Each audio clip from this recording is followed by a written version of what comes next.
皆さんこんにちは、みさとです。 JR 四国の特急しおかぜ3号に乗っています。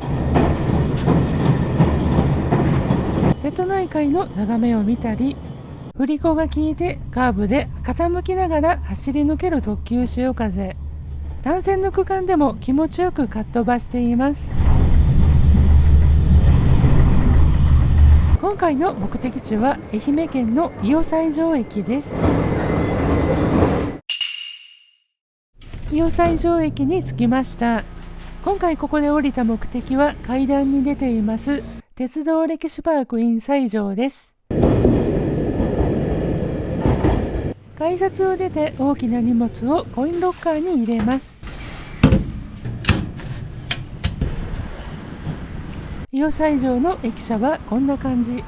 駅前を見渡してみます。駅を出て右側に鉄道歴史パーク in 西条があります。その中にある四国鉄道文化館に入ってみます。北館と南館に分かれていて、こちらは北館です。北館の前に十河真二像がありました。私の後ろに十河真二記念館があるので後で入ってみます。線路のバラストに枕木を敷いた通路を歩きます。入館料は大人高校生が300円、小中学生が100円、幼児が無料となっています。ここも格安の施設ですね。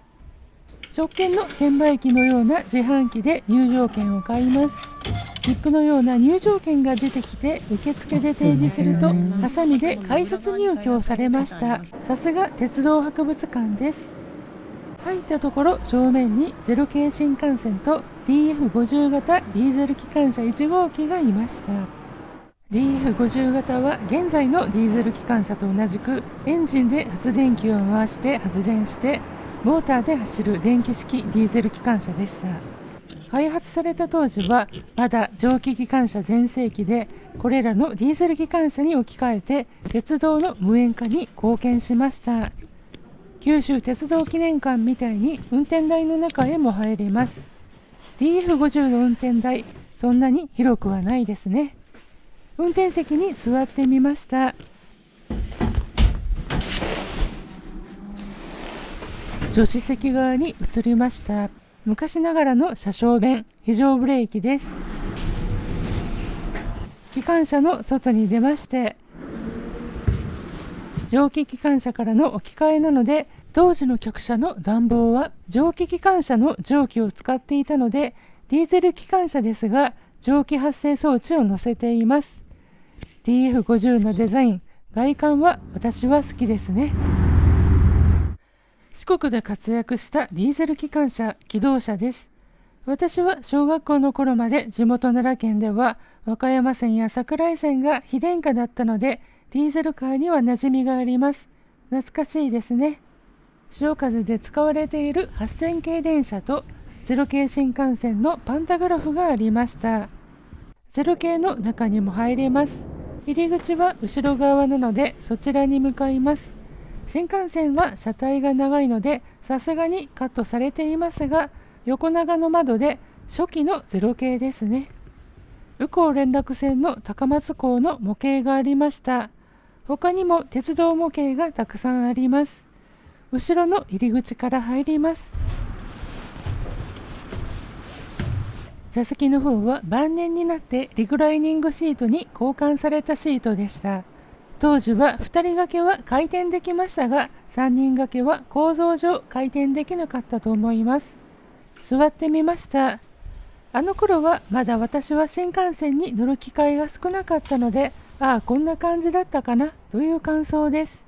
車内販売のバイトで0系こだまには乗っていましたが、座っている記憶より車内販売のワゴンを押したり、あの硬いアイスを売っていた側なので、これで旅をしたという記憶がほとんどないのだと思います。座席は回転せず固定されているようでした。リクライニングも動きがおかしい。0系リクライニングシートの車内の様子でした。運転台にも入れます。0系運転台は京都の鉄道博物館でも入れましたが、こちらは空いているのでゆっくり楽しめますね。晩年は山陽新幹線で4両で走っていたようです。小さなお子様なら入場料が無料なので、マスコンハンドルなどあっていい遊び場なんでしょう。今の新幹線では足りませんが、メーターは260キロまでです。0系は時速220キロ運転でした。こんな風に0系の運転台を堪能しまして、外に出ます。扉の開閉装置、車掌スイッチは新幹線も同じ形ですね。外に出たら新幹線生みの親の十河真司、妻菊さんの物語を朝ドラにしようというパネルがありました。0系新幹線があったり、国鉄4代目十河総裁がここまで取り上げられているのは、愛媛県西条市が十河真司の生まれ故郷だから。新幹線が来るのを熱望している四国の姿も垣間見えます。十河真司と東海道新幹線開通までの歴史や西条市の昔の写真などがありました。DF50 の反対側の側面、タブレットキャッチャーにタブレットが引っ掛けてありました。懐かしい道具もありました。切符に日付を入れるタッチングマシン、合図灯、ポイントが凍結しないように炊く融雪カンテラなど、鉄道電話やタブレット、信号円環や下は鉄道無線でしょうか。信号や転鉄機テコを扱う軽電連動板もありました。こちらは通標閉塞の駅に設置の機器ですね。懐かしいトレインマークやサボもあります。螺旋階段を上がってみます。下にあるのは車内販売のワゴンですね。上に上がると伊予西条駅が見渡せる場所があります。ここからアンパンマン特急などを見てねということですね。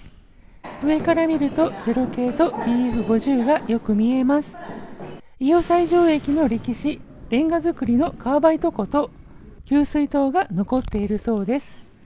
これがカーバイト湖で、給水塔はこちらのはずですが、ここからはよくわかりませんでした。下に降りてきて小物の展示品です。四国といえば急行だったそうで、ヘッドマーク、サボの展示もありました。昔のマルス券も懐かしいですね。縦長のやつです。スタンプがあったので押しておきます。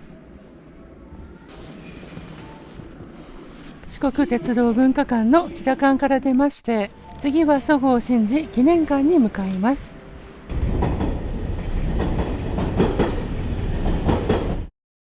向かいにある十河真司記念館に入館します。こちらは入館無料です。十河真司の生まれてからの歴史年表、十河市のヒストリーは先ほどの北館にまとめられていました。西条市に生まれ、帝大を卒業後、鉄道院に入省。第2代西条市長を務め、国鉄の4代目総裁に就任。東海道新幹線建設に邁進するも、新幹線開業前年に国鉄総裁を退任。しかし、1964年に東海道新幹線は開業し、その後、新幹線生みの親と呼ばれるようになりました。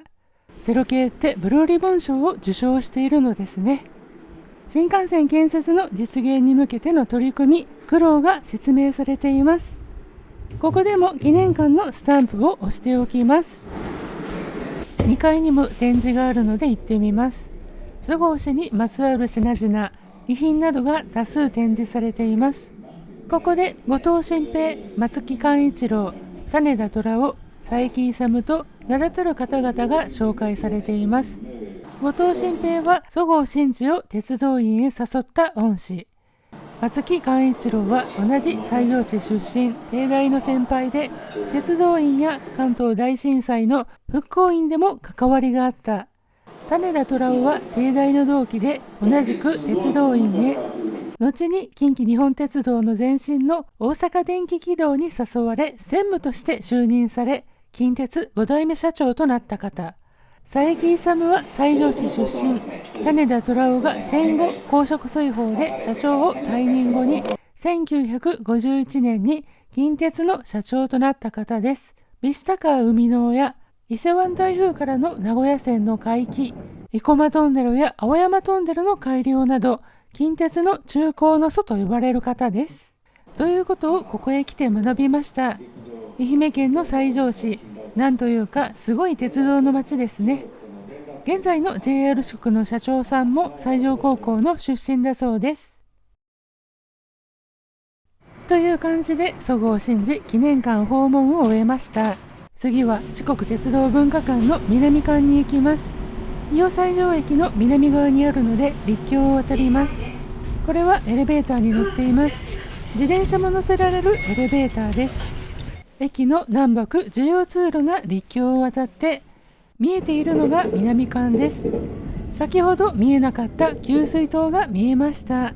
線路のすぐ近くにあるのですね。下りは階段を使って降りました。こうやって鉄道文化館と線路はつながっているのですね。一番手前にある車両、これがフリーゲージトレインの第2次試験車両。九州で試験の後、四国でも試験が行われて、役目を終えてからこの四国鉄道文化館の開館に合わせてこちらで保存展示されています。通常は中には入れないようです。車輪の幅を変えられるということで台車の周りが複雑そうですね。フリーゲージトレインの試験と導入はコスト面や技術的な面から現在は中断されたままになっています。さて南館の方に入ってみます。入場券は北館で購入のものを見せれば OK です。入り口近くにジオラマ、そしてこちらには車両展示場です。行ってみます。珍しくコカ・コーラの瓶の自販機がありました。買ってみました。買ったのはハイシーのオレンジです。C57 の44号機とキハ65が展示されています。そして DE10 型の1号機。外には鉄道の標識があります。距離表に勾配表。三角の白黒マーク付きが徐行予告信号機。黄色円盤付きが徐行信号機。緑丸が徐行解除信号機です。徐行解除目標は今運転中の編成両数に応じて制限解除場所が変わるのでその目安にですね。こちらは速度制限標識。ここから350メートルの区間は時速70キロの制限ということです。こちらは車止め標識ですね。蒸気機関車の動輪と新幹線の車輪を並べて、さらに標準機と狭機の比較をしています。DE10 型ディーゼル機関車、キハ65、2000系気動車の車輪の展示です。特殊発光信号機、踏切などで非常ボタンが押されたら光るんですよね。こちらは回転式の特殊発光信号機。入れ替え信号機と入れ替え信号機識別標識、進路表示器です。説明すると長くなるので紹介にとどめます。中継信号機です。遠方信号機に場内信号機、出発信号機、閉塞信号機です。斜めになっているのが誘導信号機。駅で並結する際など、すでにホームに列車や車両がいる場合に使われるのが誘導信号機です。DE10 型ディーゼル機関車は全国どこに行っても見られた機関車でしたが、主に活躍する支線の貨物列車や客車列車そのものがなくなり、大半が姿を消しています。キハ65の後ろに回り込みました。後ろの扉から車内に入ります。車内はボックスシートですが、ちょっとグレードアップしたボックスシートになっています。座ってみます。窓の下にテーブルがあって、その下に栓抜きがあります。先ほどのコーラの自販機があったのは、瓶の栓抜きを使うため。栓が抜けました。ちょうど喉が渇いていました。美味しいです。昔の旅はこうやって瓶の飲料も持ち込んでいたのでしょう。キハ65から出まして、瓶の栓と空き瓶を返しておきます。蒸気機関車の C57 型44号機。44号機は現役を終えてから西条市民公園で保存されていたものを鉄道文化館開館に合わせて移設したそうです。運転台に登ってみましょう。前の機器類はアクリル板で覆われていました。淡水車側はこれは本物の石炭ですかね。前の機器類の上はアクリル板がなくて直に見ることができます。いろいろ出っ張っていて危ないから入れないようにしたのかもしれません。きれいに手入れされた運転台ですね。C57 の横は駅のホーム風になっています。昭和34年6月の時刻表があります。当時の伊予西条駅を再現したものです。だるまストーブが置かれていました。昔懐かしいものも展示されていました。他にジオラマがあって決まった時間に運転が行われます。四国の各地や西条市の四季を表した展示になっていて、それに合わせたガイド放送もありました。だんじりなどの総数はなんと150台。下部の鉄道は新幹線が走ることもできるように線路の保守作業が始まりました。ジオラマも楽しみました。ジオラマの向かいにはパネルの展示、四国の鉄道のクイズやミニ知識、四国の鉄道の歴史などを知ることができます。ありがとうございました。以上が四国鉄道文化館の南館でした。再び駅北側に戻り、西条市観光文化センターへ。ここは観光案内所とお土産の販売がされています。記念スタンプを押したり、西条市の名水、打ち抜きが湧いていたり。これは西条祭りのだんじりでしょうか。お土産も購入しました。この後は駅前通りにあるお食事処桔梗さんでお昼ご飯。お昼の定食をいただきました。列車の時間まで余裕がなく早めにできるという生姜焼き定食をいただきました。美味しかったです。デザートも柿、キウイ、いちご、パイナップルとたっぷりありました。こんな感じで四国鉄道文化館を堪能しました。そごう総裁のことや西条市についても勉強になりました。お昼ご飯も美味しいものがいただけましたし、充実の伊予西条駅途中下車でした。それでは今回の動画はここまでにさせていただきます。今回も最後までご視聴いただき誠にありがとうございました。チャンネル登録をどうぞよろしくお願いいたします。評価の方もしていただけると嬉しいです。